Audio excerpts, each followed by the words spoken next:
자, 우리 사회의 과제와 문화의 발전.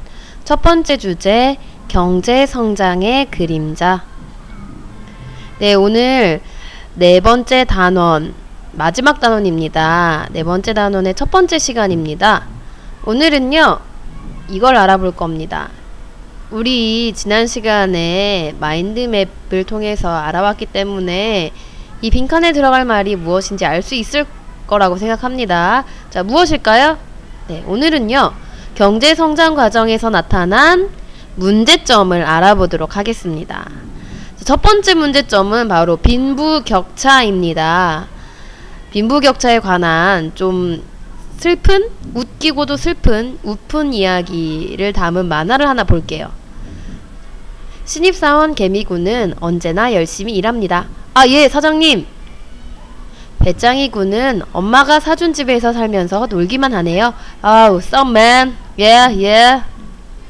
비록 지금은 배짱이 군이 2억 앞서가지만 과연 3년 후에도 그럴까요? 3년 후 어떻게 됐을까요? 알뜰살뜰 개미군은 어느새 3천만원이나 모았어요. 서울에선 전세도 무리지만 그래도 이 정도면 열심히 살았구나. 놀기만 한 배짱이 군은 집값이 3억 정도 올랐네요. 좋구먼. 이제 격차는 4억 7천. 에이, 못해먹겠네. 네. 자, 이 만화에요, 빈부격차가 정말 잔인하게 드러나 있습니다. 자, 빈부격차 어떤 건지 좀 감이 오나요? 네, 빈부격차의 뜻부터 좀 볼게요. 자, 빈부격차는요, 경제적으로 부유한 사람, 그러니까 여유가 많은 사람, 부자인 사람과 다음 가난한 사람의 소득이나 자산, 그러니까 재산의 차이를 의미합니다. 얼마나 차이가 나느냐입니다. 그럼 이렇게 빈부격차가 발생하는 까닭은 무엇일까요? 네, 경제활동의 결과로 얻어진 소득이 모든 사람에게 똑같이 나누어지지 않기 때문입니다. 그쵸? 우리 경제의 특징이 무엇이었습니까? 자유와 경쟁이었죠. 자유롭게 경쟁하면서 하다 보니까 좀 더 경쟁에서 살아남은 사람들, 경쟁에서 좀 더 우위에 차지한 사람들이요, 더 많이 받고자 하는 게 커요.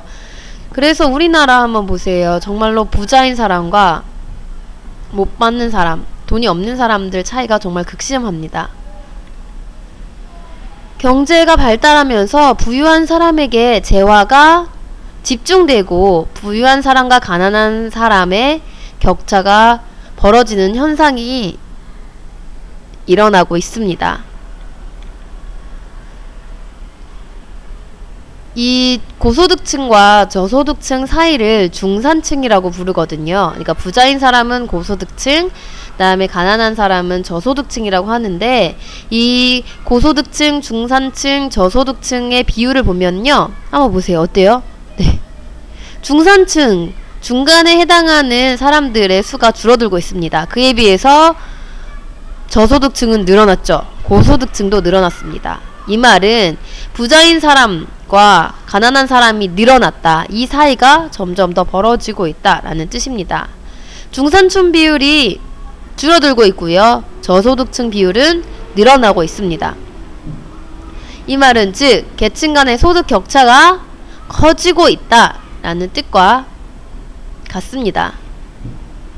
자, 그러면은 이런 빈부격차, 부자인 사람과 가난한 사람 사이에 차이가 나는 거는 당연한 거 아닌가요? 이게 왜 문제가 돼요? 라고 생각하는 사람이 있을 것 같은데요. 왜 그러느냐? 소득이 높은 사람은요, 더 잘 살아요. 그리고 소득이 낮은 사람은 계속 더 살기 어려워집니다. 그러면 당연히 갈등이 생깁니다. 아까 봤죠? 개미하고 배짱이. 개미가 아무리 일을 해봤자 배짱이를 따라갈 수 없어요. 그러면 어떤 생각이 들까요?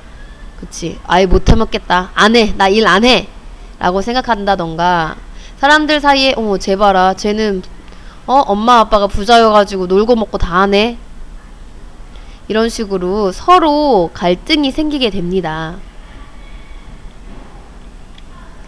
자, 그러면 두 번째 문제점을 보겠습니다. 두 번째 문제는 바로 자원 고갈입니다. 이거에 대해서는 여러 번 많이 거니까 잘 알 것 같아요.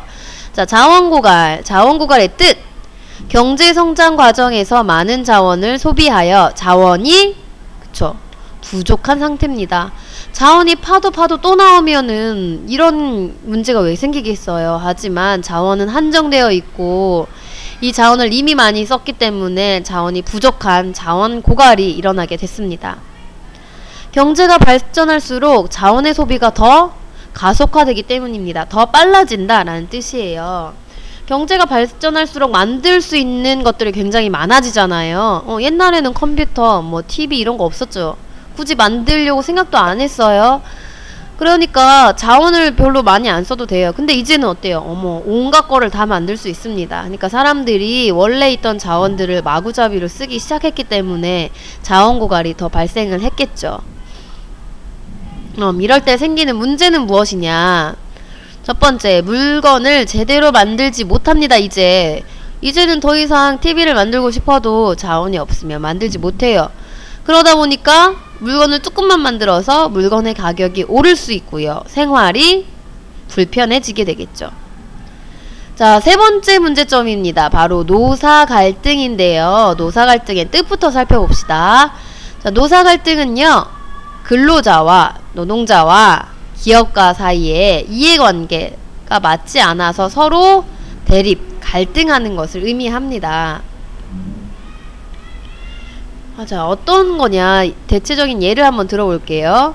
가장 많은 게 파업입니다. 파업. 근로자가 근로 조건의 유지와 개선을 위해서 단결해서 일을 하지 않는 거예요. 예를 들면은 요즘 이제 버스 회사들이 파업을 하려고 준비 중인 것 같던데요. 버스 회사들, 그러니까 버스에서 일하는 분들, 버스 운전수들은요, 운전기사들은요, 쉬는 시간이 거의 없대요. 버스 종점에서 종점까지 계속 몰고 가야 하잖아요. 그런데 쉬는 시간이 없는데 버스 종점에서 내리면 또다시 바로 또 버스를 타고 가야 되나 봐요. 그러니까 쉬는 시간이 너무 없는 거죠. 밥 먹을 시간도 거의 없다고 해요. 그러니까 기업가들한테 우리 좀 쉬는 시간 좀 더 달라 라고 이야기를 합니다. 그런데 기업가들은 돈을 더 많이 벌어야 되는 입장이니까 안 된다. 너네들 계속 일해라 라고 얘기를 하는 거죠. 그럴 때 근로자들은 파업을 할 수 있습니다. 이건 법적으로 보장해준 권리예요. 노동자들의 권리. 파업을 할 수 있습니다. 그러면 이때 어떤 일이 생길까요? 네, 완전 난리가 나겠죠. 노동자들은 노동자들 나름대로 우리는 우리의 권리가 있는데 그걸 지켜주지 않기 때문에 일을 안 하고, 그 다음에 회사 차원에서는 아이고 우리가 이제 돈을 벌어야 되는데 일을 안 하고 있으니까 돈을 못 벌어서 또 문제가 생기고, 네, 이런 식의 갈등이 벌어지고 있습니다. 그 다음 또 어떤 일이냐, 직장 폐쇄가 있습니다. 자, 이렇게 파업이 일어나면요, 서로 타협해서 아니면은 기업가들이 요구 조건을 좀 들어준다거나 하면 좋은데, 이런 경우가 있어요. 기업가들이 우리는 끝까지 절대로 그렇게 못하겠다, 우리는 돈을 많이 벌어야 되기 때문에 너네들의 휴식권을 줄 수 없다 라고 이야기하면서 직장을 아예 폐쇄를 해버리는 거예요. 그래, 좋다, 그래, 니네들 할 대로 해봐라 그러면서, 그래, 우리는 그럼 너네가 아까 버스를 예로 들었죠. 그럼 너네 버스는 아예 운영하지 말아라, 우린 안 하겠다, 이런 식으로 막아버리는 거예요. 그래, 하지마, 이런 식으로. 그러면 또 엄청나게 심한 갈등이 벌어지겠죠. 자, 이런 갈등이 일어나는 까닭은 무엇일까요? 아무래도 노동자나 기업가가 각자의 입장에서 자신의 이익을 위하여 다른 주장을 내세우기 때문이겠죠. 그럼 이런 갈등으로 인해서 어떤 피해가 있느냐? 회사는 물건을 생산하지 못하는 손해를 입고요. 또 노동자는 노동자 나름대로 일을 하지 못해서 임금을 받지 못하는 피해가 서로 생깁니다. 자, 이렇게 해서 오늘 공부한 내용은 끝이 났습니다. 잘 이해가 되지 않거나 놓쳤다 하는 사람들 반드시 복습해 주시고요.